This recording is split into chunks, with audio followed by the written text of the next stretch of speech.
Cerita ini diambil dan dikumpulkan dari banyak volume sekaligus. Mulai dari volume ketiga, soal percobaan golem Akasha. Lalu cerita side story, yang judulnya Jurnal Perkembangan Sitri. Dan terakhir dari web novel edisi promosi spesial season 1 animenya. Isinya akan menjelaskan tentang kisah perjalanan dari Sitri. Dari bocah cantik yang awalnya sangat polos, hingga akhirnya berubah menjadi seorang ilmuwan gila. Jadi timeline-nya akan lompat-lompat, mulai dari 14 tahun, 15 tahun, 16 tahun, dan juga 17 tahun.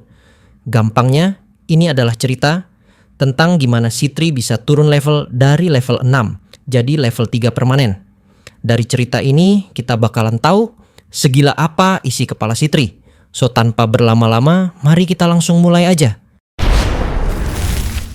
Sebelum mencapai usia 15 tahun, Sitri Smart bukanlah sosok yang kelak dijuluki alkemis gila.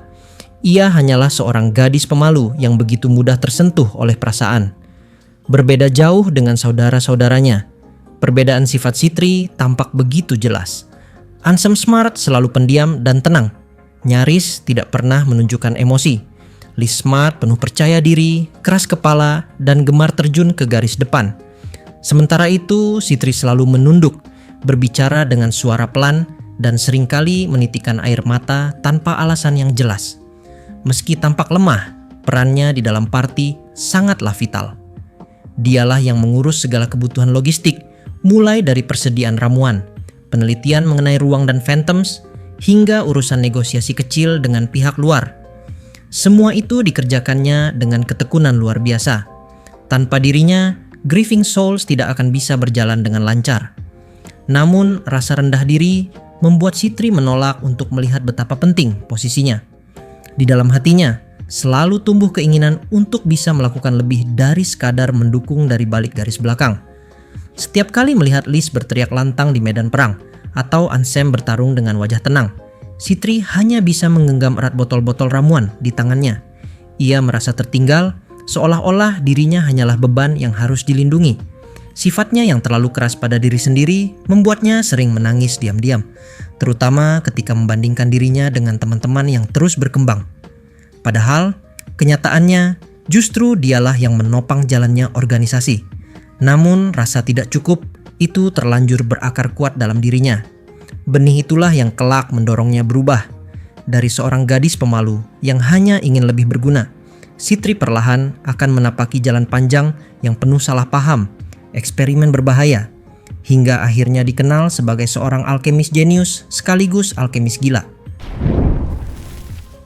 Memasuki usia 15 tahun, Sitri mulai merasakan jarak yang makin lebar antara dirinya dan rekan-rekan satu timnya. Liz dan Luke dengan gaya bertarung yang menggelegar selalu menjadi pusat perhatian di setiap ruang yang mereka masuki.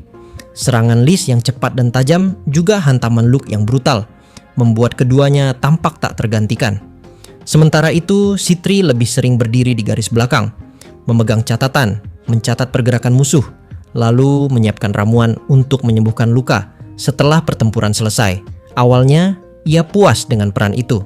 Namun, semakin lama, rasa rendah dirinya mulai tumbuh. Setiap kali Liz dan Luke kembali dengan tubuh penuh luka, sebuah rasa bersalah menghantam batinnya.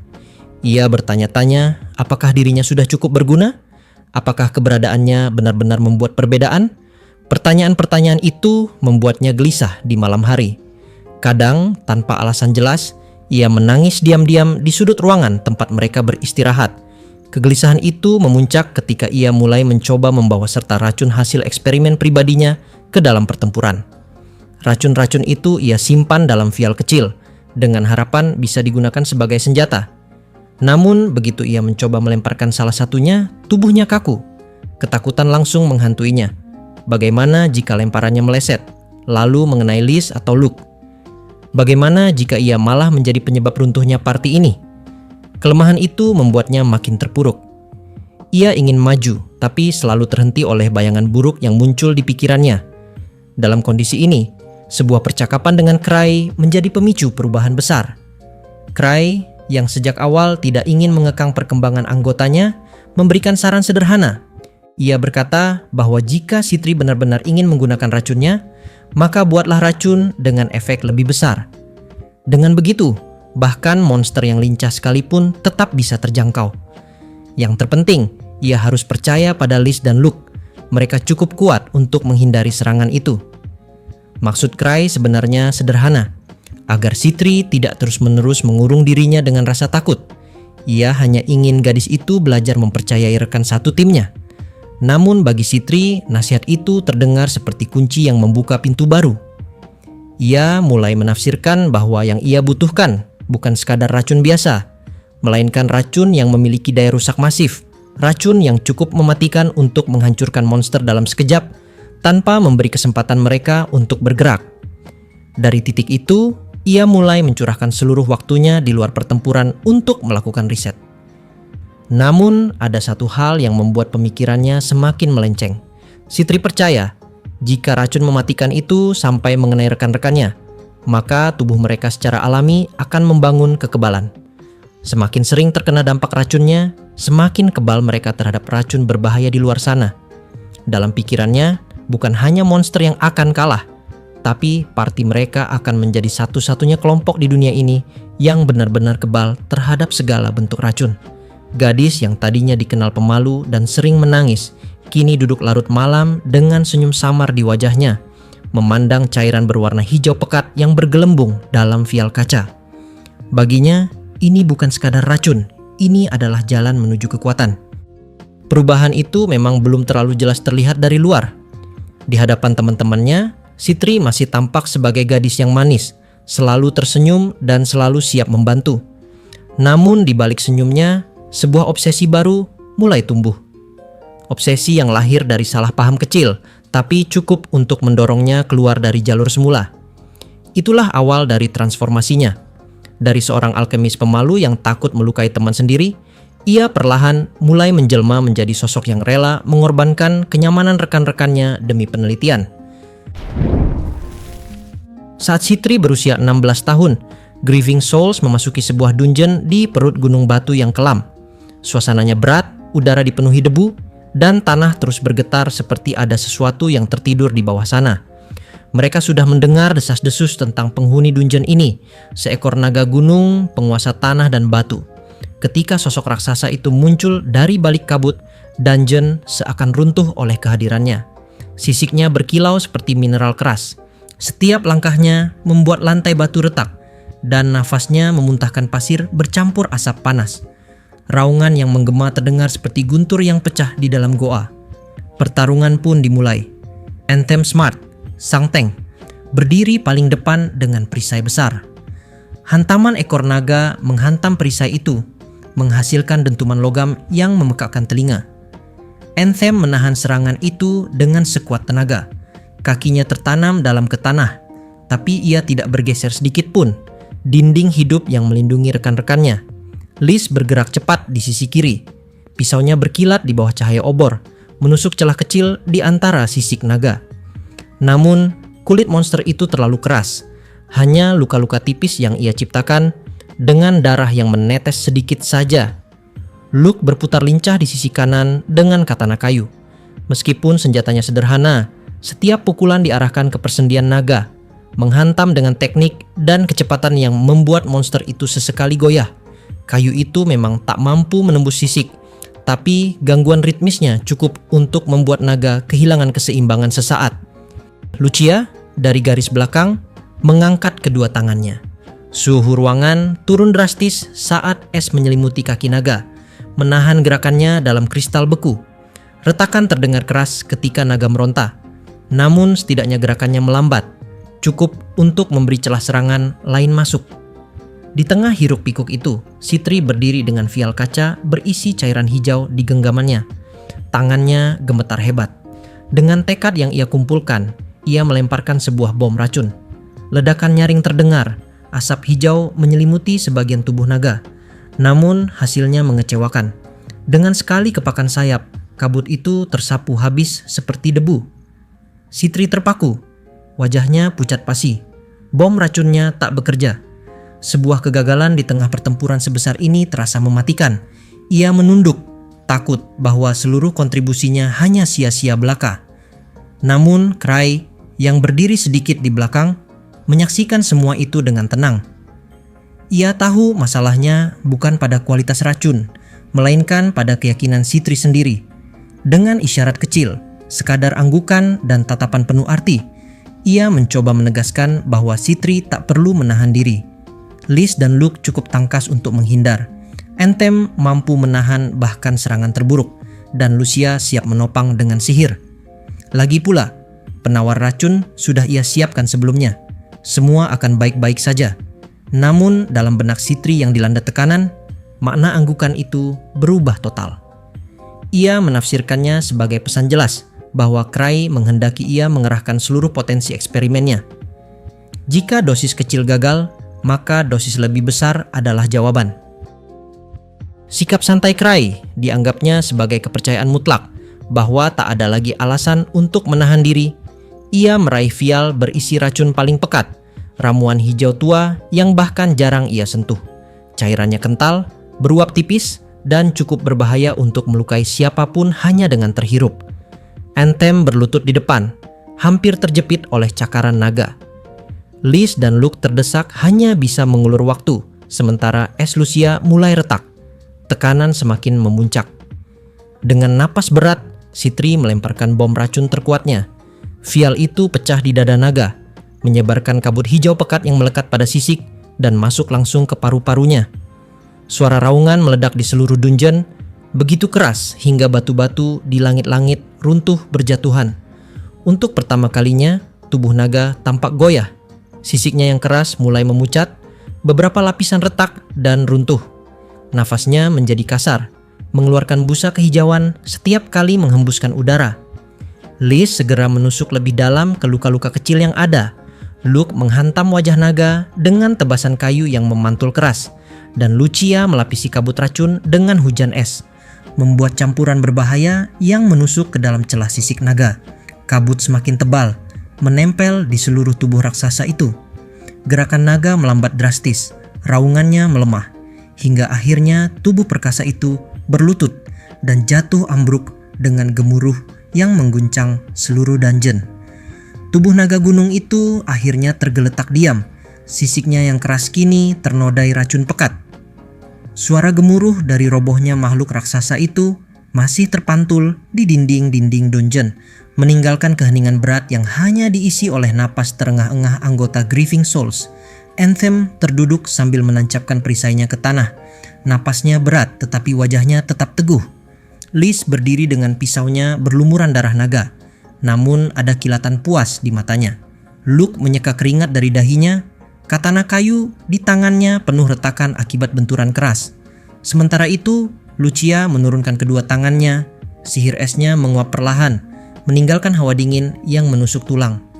Namun di balik semua itu, hanya satu orang yang wajahnya berbeda dari yang lain. Sitri Smart. Matanya berbinar, pipinya memerah karena adrenalin. Ia menatap kabut racun yang masih bergelayut di sekitar bangkai naga, seolah menyaksikan mahakarya eksperimennya sendiri. Tangannya gemetar, tapi kali ini bukan karena takut, melainkan karena euforia. Ia merasakan sesuatu yang asing tapi menggoda. Rasa puas, rasa bangga bahwa racun buatannya bisa menumbangkan makhluk sebesar itu. Dan yang lebih mengejutkan lagi, tidak satu pun dari rekan-rekannya yang tumbang. Mereka memang terbatuk-batuk, tenggorokan perih karena kabut beracun, namun tidak ada yang benar-benar teracuni. Penawar yang ia siapkan sebelumnya bekerja dengan baik. Bagi Sitri, ini bukan sekadar kemenangan. Ini adalah bukti. Bukti bahwa racun bukan hanya alat kotor, melainkan kekuatan mutlak yang bahkan bisa menumbangkan naga gunung. Ia menoleh sekilas ke arah Cray. Pemuda itu hanya berdiri santai. Tangannya terlipat di dada, ekspresinya nyaris datar. Namun dalam benak Sitri, sikap tenang itu berarti persetujuan. Ia menafsirkan ketenangan Cray sebagai pengakuan bahwa dirinya telah melangkah ke jalan yang benar. Anggukan kecil sebelumnya ia pahami sebagai perintah untuk tidak menahan diri. Kata-kata samar tentang apapun yang kamu lakukan akan kembali kepadamu, ia tangkap sebagai dorongan untuk benar-benar mempercayai hasil eksperimennya, tanpa peduli seberapa gila atau berbahaya itu. Dalam hati, Sitri menyimpulkan sesuatu yang sederhana namun keliru. Racun bukan hanya untuk melukai musuh, racun juga bisa memperkuat sekutu. Jika dosisnya dikendalikan dengan tepat, ia bisa mengubah penderitaan menjadi kekebalan.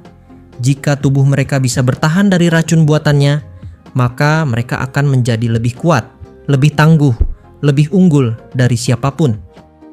Dan semua itu dalam benaknya adalah berkat saran Cray. Cray sendiri hanya meliriknya sebentar lalu menguap, seolah kemenangan melawan naga gunung hanyalah urusan sepele. Ia sama sekali tidak menyadari benih salah paham besar yang baru saja ia tanam di hati Sitri Smart. Kemenangan atas naga gunung seolah menjadi puncak pertama dalam perjalanan Sitri. Bom racun buatannya terbukti mampu menjatuhkan monster kolosal, dan itu membuatnya sempat merasakan kebanggaan yang belum pernah ia rasakan sebelumnya. Untuk sesaat, ia percaya dirinya akhirnya bisa berdiri sejajar dengan Liz, Luke, dan yang lainnya. Namun rasa puas itu tidak bertahan lama. Beberapa minggu kemudian, Grieving Souls memasuki dungeon berikutnya. Lawan mereka kali ini bukan makhluk raksasa, melainkan kawanan serigala bayangan, monster gesit yang bergerak secepat kilatan cahaya. Pertempuran berlangsung melelahkan, dan meski akhirnya mereka berhasil keluar sebagai pemenang, Sitri pulang dengan hati hampa. Bom racun yang ia lemparkan tidak pernah berhasil mengenai sasaran. Asap hijau hanya membubung percuma, tertiup angin kosong di lorong-lorong gelap. Dalam perjalanan kembali ke markas, ia menunduk dalam diam. Bayangan rasa bersalah terus menekan dadanya. Liz masih bisa mengukir luka, Luke mampu menahan laju musuh. Lucia bahkan sempat membekukan beberapa ekor serigala, sementara dirinya hanya menjadi penonton. Kegagalan itu membuatnya kembali merasa tidak berguna, seolah semua pencapaian sebelumnya hanya fata morgana. Sesampainya di markas, ia akhirnya mencari Cray. Dengan wajah lelah dan suara bergetar, Sitri menceritakan kegagalannya. Racun yang begitu ampuh melawan naga gunung ternyata tak ada artinya di hadapan musuh yang bergerak cepat. Ia takut pada akhirnya dirinya akan menjadi beban, atau bahkan diusir dari party karena tidak bisa berkontribusi langsung dalam pertempuran. Cray mendengarkannya dengan sikap tenang. Tidak ada penilaian, tidak ada kritik keras, hanya tatapan datar yang biasa ia tunjukkan.